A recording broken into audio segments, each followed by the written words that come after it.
Okay, I'm back. Sa gospel, meron kayong mababasang sinabi ni Kristo doon na kung mas mahal mo ang tatay at nanay mo kesa sa akin, hindi kayo worthy of me.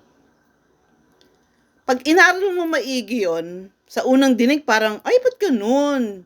Akala ko ba mabait si God? Bakit kinakalangang, mas mahal natin siya kaysa sa magulang natin? Alam niyo ba, pag nagkaedad na kayo katulad ng edad ko, marirealize nyo, isa sa pinakamalaking problema ng tao sa mundo ay pamilya. At kung si God ang ginawa mong tatay at nanay, meaning to say, siya yung una kaysa sa parents mo, di ka malilito. Eto pa, hindi ka masasaktan ng malalim. Masasaktan ka pero kaya mong i-disregard. Like, ay, mainit ang ulo, ay, may dinadala, ay, iba dynamics niya. Nung nag-reach ako ng around, siguro, 25, yung tatay ko at saka ako, pag nag-usap, parang akala mo same level na eh. Kasi nga, American style yung way ng pagpapalaki niya. Gusto niya, magsalita kami, mag-open up kami, pero with respect, na parang akala mo tropa. So, kinausap ko yung tatay ko, sinabi ko sa kanya na, hindi ko maintindihan bakit matalino naman kayo, matalino din naman si mamang, ba't di kayo magkasundo? Or, ba't hindi na lang kayo maghiwalay kung ayaw nyo magkasundo?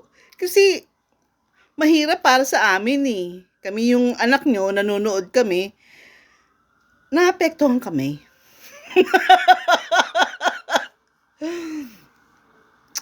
Kaya nga, kaya naintindihan ko na yung sinabi niya nung bata ako. Sabi niya, pagdating niyo ng 18, dapat umalis na kayo sa bahay ko.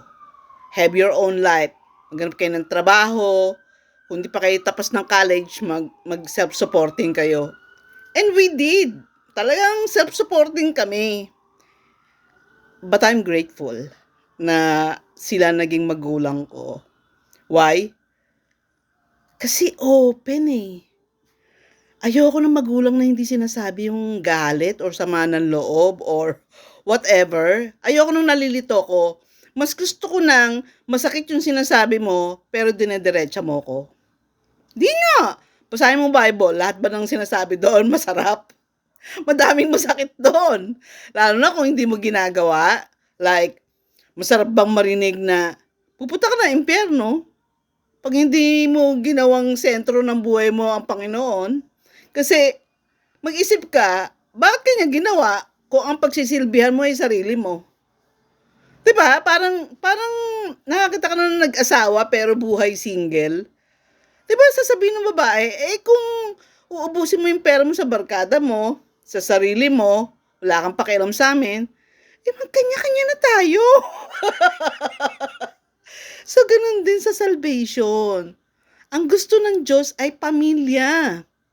Heaven is a huge family. Iba-ibang lahi, iba-iba ng edad, magsasama-sama as a big, happy family.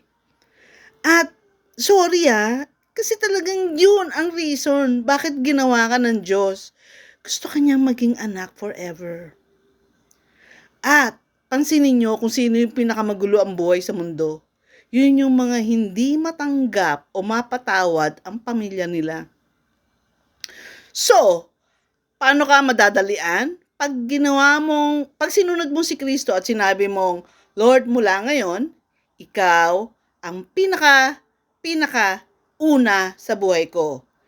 Mas una kaysa sa nanay at tatay ko. So kahit anong gawin ng tatay mo, kapatid mo, pinsan mo, mag-anak mo, against you, pa-brush off mo lang yun eh. Pagka ang talagang priority mo si God. Kasi kakausapin mo lang si God eh. Sasabihin mo lang kay Lord, Lord, di ko na gusto ang ginawa nun.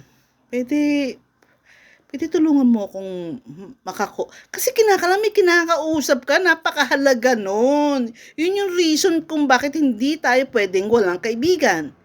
Pero kung ang Panginoon ay kaibigan natin, kaya natin walang kaibigan. Kasi si God faithful. Si God loyal. Mga kaibigan, pag wala ka ng pera, dead man na, di ba? Lalo na pag hindi ka nakabayad ng utang, ayaw ka na kausapin. Pero si Christ, hindi. Consistent na mahal ka. Kaya pag-isipan mo ito sinasabi ko, dahil magpapagaang ng buhay mo ito, Chong. Ito yung reason kung bakit kahit ang dami kong problema nung teenager ako, kinaya ko kasi nga, He came when I was planning to kill myself and He said, ako naman, meaning to say, I'll take care of you. I'll take care of your life. Andito ako para sa iyo.